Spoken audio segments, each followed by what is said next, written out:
मित्रों, आज की कहानी बहुत ही ज्ञानवर्धक कहानी है। जैसे दोस्तों, समय है, कभी समय अमीर होता है, कभी समय में आदमी गरीब बना देता है। इस समय चलता रहता है। अगर हम कभी किसी ऐसे मुसीबत में है, उस समय हमारी कोई हेल्प करता है, कोई मदद करता है, तो हम उस मदद से आगे बढ़ने का प्रयास करें। कोई छोटी सी मदद कर दे तो उस मदद के बदले हम उसका पीछे से ज़रूर मदद करना चाहिए। लेकिन अगर कोई हमें हेल्प कर रहा है, हमारा बिजनेस नहीं चल रहा है, हमारे घर की आर्थिक स्थिति नहीं ठीक है और कोई पीछे से हमारी मदद कर रहा है, तो हम उस मदद को पा करके आगे बढ़ने का प्रयास करें, जबकि उस उम्मीद में ना बैठे रहें कि फिर कोई हमारी मदद करेगा। और हम आगे बढ़ते हुए अगर उस कामयाबी को हासिल कर लें तो हमें उस आदमी का एहसान भी नहीं भूलना चाहिए और हमें उस एहसान से ये सीख लेना चाहिए, उस मदद से ये सीख लेना चाहिए कि हम भी दूसरों की मदद करें, दूसरे को भी उसके पैरों पर खड़ा होने के लिए मदद करें। कभी भी कोई गरीब है, कभी कोई भी अपनी परिस्थिति का मारा हुआ है, चूँकि ये प्रकृति है, इस प्रकृति का समय बदलता रहता है, कभी कोई अमीर कभी कोई गरीब। तो दोस्तों, आज आपको ऐसे ही एक ज्ञानवर्धक कहानी लेकर आए हैं। आज की कहानी, टिटहरी की कहानी से आपको एक ऐसा ज्ञान प्राप्त होगा कि जो आपको भविष्य में बहुत काम आएगा और आपको आगे बढ़ने से कोई नहीं रोक पाएगा।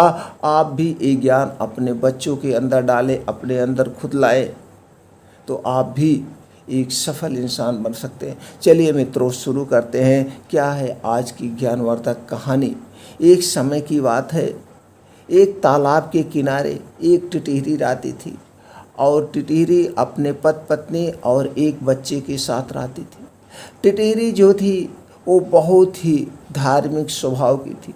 उसका प्रवृत्ति ही ऐसा था कि वो कभी भी किसी दूसरे छोटे कीड़े को भी नहीं खाती थी, जबकि टिटहरी या जो कुछ पक्षी ऐसे होते हैं जो छोटे मोटे कीड़े मकोड़ों को खाते हैं और उनका वही आहार है।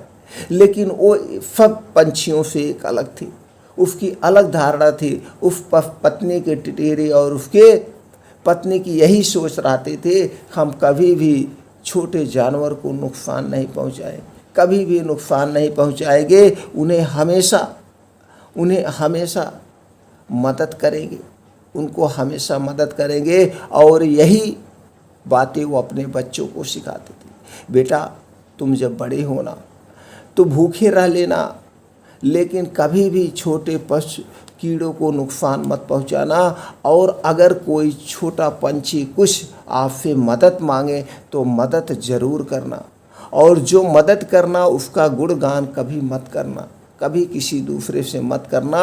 उस गुणगान को आप तक ही सीमित रहना, क्योंकि अगर किसी का आपने मदद किया है तो उस मदद को वो आदमी जानता है, वो पंछी जानता है। तो इसलिए उस मदद को एहसान नहीं धराना चाहिए कि हम तुम्हारे बुरे समय में मदद किए। अगर तुम ऐसा करोगे तो जो तुमने मदद किया उसका फल तुम्हें नहीं मिलेगा। इस बात का हमेशा याद रखना। ये सारी बातें वो टिटहरी अपने बच्चों को सिखाती थी। तो एक दिन उसका बच्चा जिद करने लगा, हमें कुछ ऐसे किस्से सुनाइए, हमें कुछ आदमियों के ऐसे किस्से सुनाइए जिसे हम भी सीखें। किस्से सुनने में हमें अच्छा लगता था। वह बच्चा हर दिन कोई ना कोई अपने पिता से, अपने मम्मी से रोज़ रात में शाम को किस्से सुनता था। किस्से सुनकर वह अपने ज्ञान को बढ़ाता था। फिर टिटहरी ने कहा, चलो बेटा, आज हम तुम्हें एक ऐसा किस्सा सुनाएंगे जिसे तुम सुन करके अपने जीवन में एक सफल बालक बन जाओगे। आगे चलकर तुम भी दूसरे की मदद करोगे। तो वह सुनाना शुरू करते हैं। किसी शहर में एक मोची रहा करता था। उसके घर के पास ही उसकी एक छोटी सी दुकान थी। उस दुकान में वह मोची जूते बनाने का काम करता था।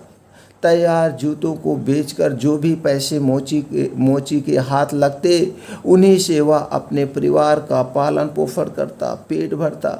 वही उसका कमाई का एक जरिया था और उसके पास कोई कमाई का जरिया नहीं था। हालांकि मोची अपना काम बड़ी मेहनत और लगन से करता था, लेकिन धीरे धीरे उसके जूते खरीदने वालों की संख्या कम होने लगी। ऐसे में उसे कम दाम पर अपने तैयार जूतों को बेचना पड़ता था। इसका नतीजा यह हुआ कि समय के साथ साथ उसका सारा जमा पैसा भी खत्म हो चला। नौबत यह आ गई कि उसके घर चलाने के लिए अपनी पत्नी के गहने तक बेच देने पड़े। कभी कभी उसके पास खाने के लिए कुछ नहीं रहता था। इस कारण मोची बहुत उदास रहने लगा। उसको उदास देखकर मोची की पत्नी उसे दिलासा देती थी कि ऊपर वाले पर भरोसा रखो, सब ठीक हो जाएगा। ऊपर वाला सबकी देखता है, उसे सबका ख्याल है, उस पर जरूर तुम्हें भरोसा रखना चाहिए। यही सांत्वना देता था और इस सांत्वना को पाकर मोती कभी कभी उदास मन को भी मना लेता था कि जरूर हमारे साथ एक न एक दिन अच्छा होगा, भगवान हमारी मदद जरूर करेगा। पत्नी की यह बात सुनकर मोची झूठ मूठ मुस्कुरा देता था और मन ही मन अपनी इस दशा को सोचकर चिंता में डूब जाता था। एक समय ऐसा आया जब मोची की दुकान पर केवल एक जोड़ी ही जूते बचे थे। इसके अलावा उसके पास और जूते बनाने का सामान भी नहीं रह गया। अब वो क्या करता? अब यही सोचता कि अब तो मेरे पास एक जोड़ी जूते हैं और सामान भी नहीं है। इस एक जोड़ी जूते से हम कितना पैसा पाएंगे, हमारा कैसे खर्चा चलेगा, इसी सोच में हमेशा दिन भर चिंता में डूबा रहता था। वहीं बड़ी मुश्किल से इस बात की भी थी कि उस एक जोड़ी जूते को खरीदने वाला भी कोई नहीं आ रहा था। जब कई दिनों तक उन जूतों को खरीदने कोई नहीं आया तो मोची उन जूतों को लेकर बाजार की ओर चल दिया। बाजार में मोची के जूते बिक गए। जूते बेचने के बाद जो पैसे मोची ने उससे घर का जरूरी सामान खरीद लिया और जब जूते बेचे जो भी पैसा मिला पहले खाने का सामान खरीद लिया, घर वापस आने लगा। लेकिन तभी अचानक रास्ते में उसकी नज़र एक बूढ़ी औरत पर पड़ी। वह औरत बहुत भूखी और बीमार थी, लाचार थी। इसीलिए मोची ने कुछ पैसे उस बूढ़ी औरत को दे दिए, उसकी सहायता कर दे कि ये औरत हमसे भी लाचार और भूखी है। अब उसके पास और जूते बनाने के लिए सामान नहीं था। वह दुकान लौटा और वहाँ उसने एक चमड़े का टुकड़ा बचा देखा। चमड़े का छोटा सा टुकड़ा बचा हुआ देखा। उस दुकान से केवल एक जोड़ी जूता ही बन सकता था। तो जूते के लिए मोची ने टुकड़ा काट कर तैयार किया और यह सोचकर घर चला गया कि जब अंधेरा ज़्यादा हो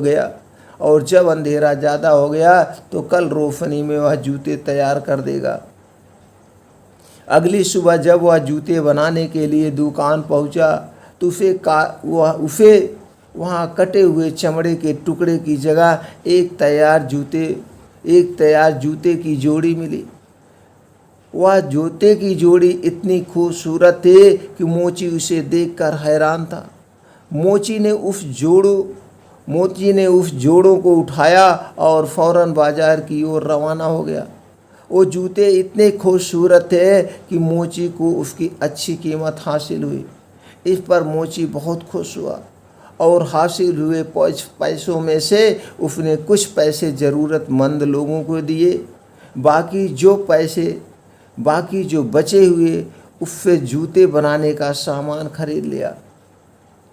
उस रात उसने 2 जोड़ी जूतों के लिए चमड़ा काट कर रखा और घर वापस आ गया।